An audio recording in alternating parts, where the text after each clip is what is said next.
Parang kailan lang na nagsimula tayong mangarap. Minsan, humiling ka ng pagbabago.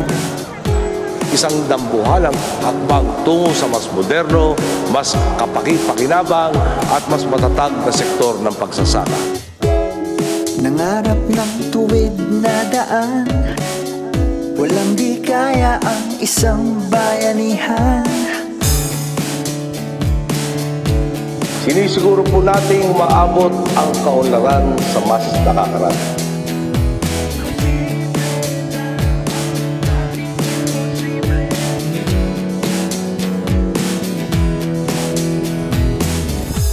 Naglaan tayo ng 1.3 billion pesos para pailawan ang unang target na 1,300 sitios sa presyong 1 bilyong piso bawat isa.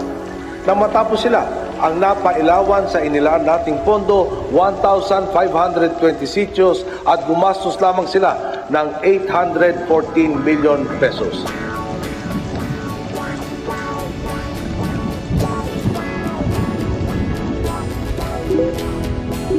Sa ilalim ng bagong lusad na Project NOAA, isinakay natin sa isang bangka ang mga inisyatiba kontra sakuna at hindi na rin po idinadaan sa tsamba ang paglilikas sa mga pamilya. Gamit ang teknolohiya na bibigyan na ng wastong babala ang Pilipinong upang makapaganda at makaiwas sa disgrasya.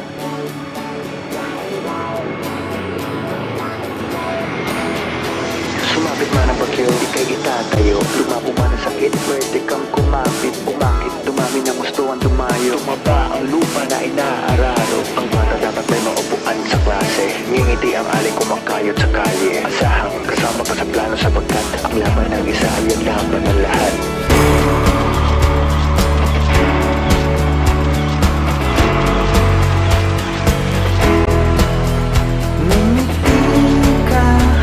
Kabayan ko, nagmumula na ang pinaghirapan.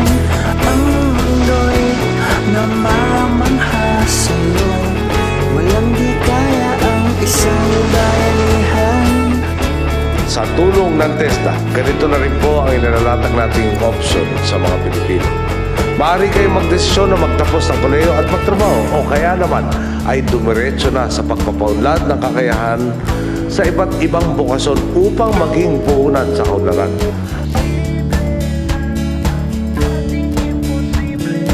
Sinusuguro nating mga anak na trabaho ang pagsigla ng ating ekonomiya.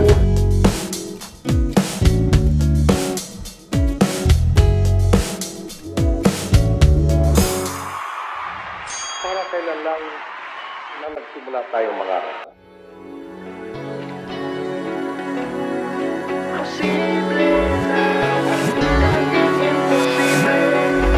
Walang di kaya ang isang bayanihan.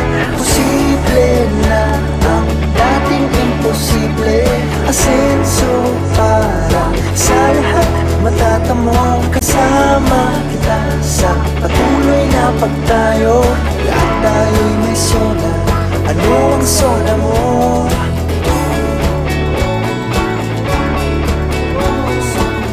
Posible ang dating imposible. Sa tuwing harap ako sa isang batang nagsasabing salamat sa papel at lapis sa pagkakataong makapag-aral ang tubo ko. Kasama ka sa gumawa nito.